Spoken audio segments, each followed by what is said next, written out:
Hello friends, welcome to my channel BSc nursing theory. और आज हमारा टॉपिक है प्लूरल एफ्यूजन।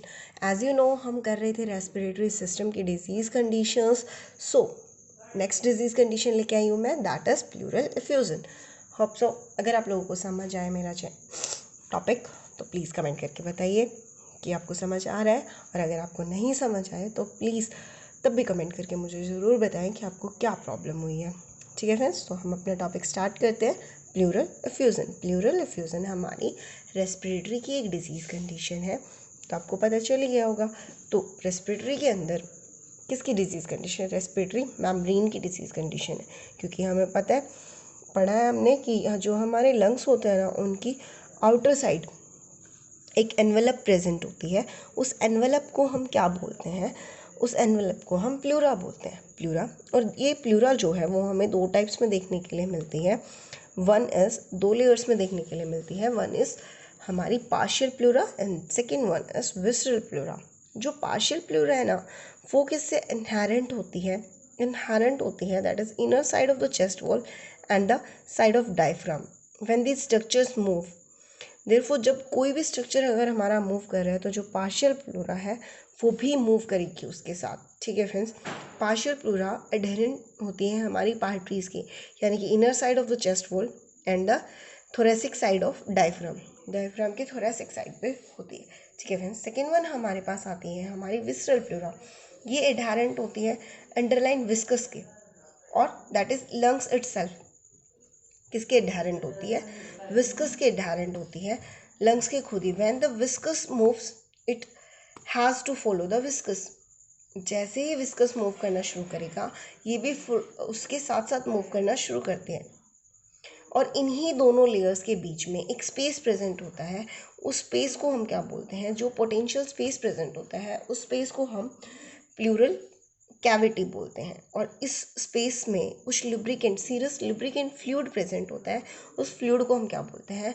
प्लूरल फ्लूइड बोलते हैं। ठीक है फ्रेंड्स, ये सब हम पढ़ रहे थे लंग्स के बारे में, उसके मेम्ब्रेन्स के बारे में। अब इसी मेम्ब्रेन के अंदर क्या है, हमारी डिजीज़ कंडीशन अकर होती है, यानी कि डिजीज़ कंडीशन होती है। तो डिजीज़ कंडीशन होती कैसे है ये पढ़ते हैं अब हम। तो प्लूरल एफ्यूजन क्या है? एक नॉर्मल कलेक्शन है किसका? फ्लूइड का। और किसके अंदर? जो हमारा प्लूरल स्पेस है उसके अंदर। उसकी वजह से क्या होता है? एक्सेस फ्लूइड का प्रोडक्शन हो जाता है। एक्सेस फ्लूइड का प्रोडक्शन होने की वजह से उसका जो अब्जॉर्प्शन है वो क्या है? वो डिक्रीज हो जाता है। ऐसे देखिए, मैंने लिख भी रखा है नोट्स में, it is an abnormal collection of fluid in the pleural space resulting from the excess fluid production और डिक्रीज अब्जॉर्प्शन। दोनों वजह से हो रहा है हमारे पास। किसकी वजह से? एक तो अगर एक्सेस फ्लूइड का प्रोडक्शन हो जाए, या फिर अब्जॉर्प्शन जो है वो डिक्रीज हो जाए। ठीक है friends, then pleural space is bound by the, ये मैं बता चुकी हूँ, पार्शियल और विसरल। दोनों टाइप से हमारा एनवेलप करा होता है। तो जो पार्शियली प्लूरा है वो कवर होता है inner surface of the thoracic cavity, include the mediastinum, diaphragm and ribs, तीनों चीज़ों से। और जो हमारा विसरल प्लूरा है वो डेवलप होता है all lung surface including intra lobular fissure. ठीक है फ्रेंड्स, देन हम आते हैं कि कारण क्या होते हैं, यानी कि कोजेस क्या होते हैं हमारे इस डिजीज़ कंडीशन के। तो सबसे पहला कोज हमारे पास आता है ट्रांसड्यूट प्लूरल एफ्यूजन। दो टाइप्स में हमें देखेंगे, one is transudate pleural effusion and second one is exudate pleural effusion. तो ट्रांसड्यूट प्लूरल एफ्यूजन के अंदर हमें क्या देखने के लिए मिलता है फ्रेंड्स? क्या होता है फ्रेंड्स कि जो हमारा फ्लूइड है ना वो leak from the blood vessels. Leak कहाँ से हो जाए? ब्लड वेसल से इनटू द प्लूरल स्पेस। और स्पेस किसके अंदर लीक हो जाए? प्लूरल स्पेस के अंदर। It include CSF, liver failure and मैक्सीडीमा।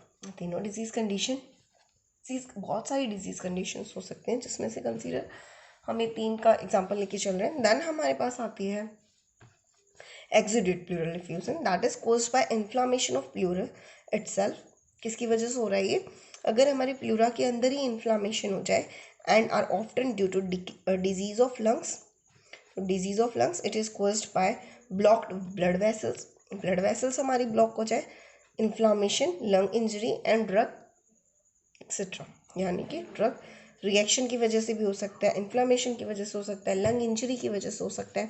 तो किसी भी वजह से ये हमारे पास क्या है? डिजीज़ कंडीशन अगर हो सकती है। ठीक है फ्रेंड्स, ये हमारे दोनों जो है हमने क्या कोजेस बताए हैं, ठीक है फ्रेंड्स।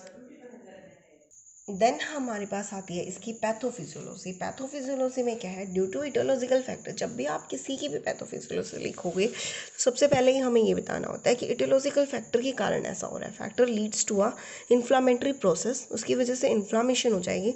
दो types, stimulation of goblet cells and stimulation of mast cells in the lungs. उसकी वजह से जब गॉबल सेल्स में स्टिमुलेशन हो रही है तो क्या होगा, म्यूकस का प्रोडक्शन इंक्रीज हो जाएगा। उसकी वजह से कफ और ग्रैगल्स प्रोड्यूस हो जाएंगे या, ठीक है। Impaired of exchange of gases की जो एक्सचेंज है वो इम्पेयर्ड हो जाएगी। इनएक्वेट्स, देखो अब गैसेस की एक्सचेंज जो है वो इम्पेयर्ड हो रही है, बट ऑब्वियस सी बात है इफेक्ट किस पे पड़ेगा, ऑक्सीजन पे पड़ेगा। तो inadequate supply of oxygen in the body. Then इसकी वजह से अब ऑक्सीजन की सप्लाई अच्छे से नहीं हो रही है तो अंडरशूट सी बात है क्या हो जाएगी, हमारी ब्रीथिंग में डिफ़िकल्टी हो जाएगी। देन हम दूसरे पे आते हैं, तो स्टिमुलेशन हो रहा था हमारा किसका, मास्ट सेल्स के अंदर हो रहा था। तो उसकी वजह से क्या है, अब आपने हमारी फर्स्ट ईयर में भी पढ़ा हुआ है, माइक्रो में आपने पढ़ा होगा या फिर बहुत सारे टाइम पे हम ये चीज़ पढ़ते हैं कि जैसे ही आपके मास्ट सेल्स एक्टिवेट होते हैं तो उनका सबसे ज़्यादा इफेक्ट किस पे पड़ता है, आपके मीडिएटर्स पे पड़ता है। और मीडिएटर में किस पे, हिस्टामाइन पे। हिस्टामाइन मीडिएटर जो है वो क्या हो जाएगा, रिलीज़ हो जाएगा। देन उसकी वजह से क्या है, हमारी वस्कुलर परमेबिलिटी इंक्रीज़ हो जाएगी।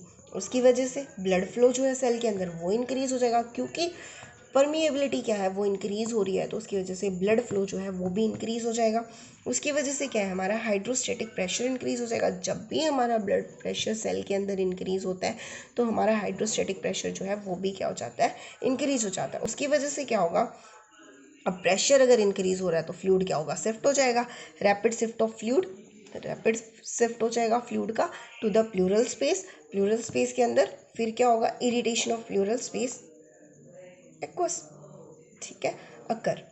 इरिटेशन हो जाएगा हमारे प्लूरल स्पेस में, ठीक है फ्रेंड्स। ये हमारे पास क्या थी, पैथोफिजियोलॉजी थी। देन हम इसके बाद बात करते हैं इसके साइन एंड सिम्टम्स की। तो साइन एंड सिम्टम्स में क्या आएगा फ्रेंड्स, साइन एंड सिम्टम्स में हमारे पास आता है shortness of breath in the most common symptom, chest pain. Other associated symptoms are due to underlining disease के कारण हमारे कुछ सिम्टम्स देखने के लिए मिलेंगे, that is CSF, may be complain to swelling of their feet. CSF में कौन कौन से हमारे डिजीज़ कंडीशन मतलब सिम्टम्स देखने के लिए मिलते हैं वो भी हमें इसके अंदर देखने के लिए मिलेंगे फ्रेंड्स। देन हमारे पास आता है शॉर्टनेस ऑफ ब्रीथ, ये भी CSF के अंदर देखने के लिए मिलेगा।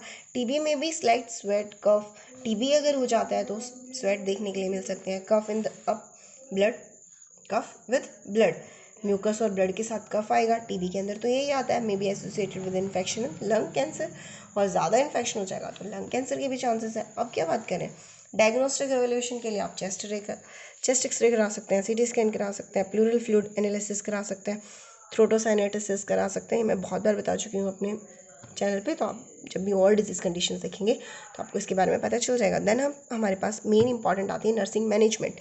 तो हम एम क्या लेके रखेंगे, रिमूव द फ्लूइड को रिमूव करें। Second is prevent the fluid from building up, again prevent करेंगे ताकि जो हमारा फ्लूइड है वो बार बार ना बने।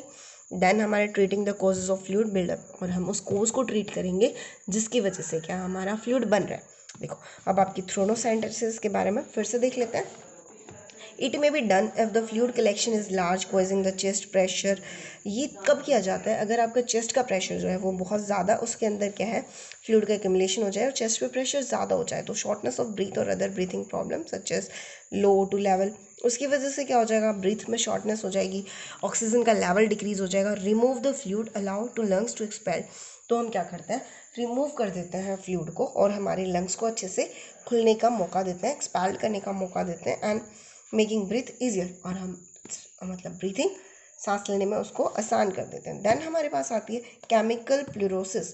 केमिकल प्लूरोसिस के अंदर क्या होता है फ्रेंड, एक ऐसा प्रोसीजर इन्वॉल्व होता है इसके अंदर, इंसर्जन ऑफ एजेंट, हम किसी एजेंट का इंसर्ट कराते हैं such as talc and pelicomycin to eliminate the pleural space all together so that the fluid can no larger buildup. क्या करते हैं हम, टैलेक और बिलोमाइसिन को क्या है एलिमिनेट कराते हैं,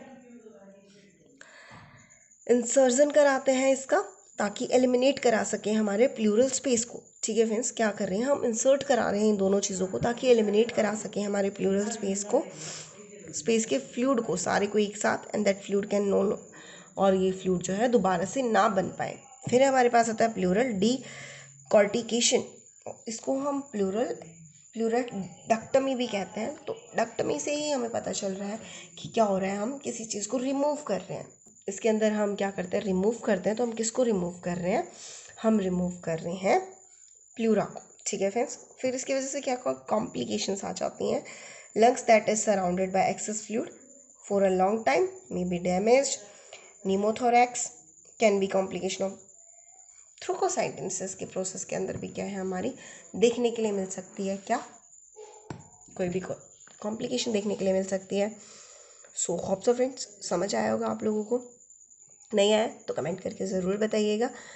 मेरे चैनल को सब्सक्राइब कीजिए, वीडियो को लाइक कीजिए अगर पसंद आ रही है, और शेयर कीजिए अगर आपके किसी फ्रेंड को नीड है इस टॉपिक के बारे में, या फिर आपको किसी और टॉपिक के बारे में वीडियो चाहिए तो भी मुझे कमेंट करके बताइएगा।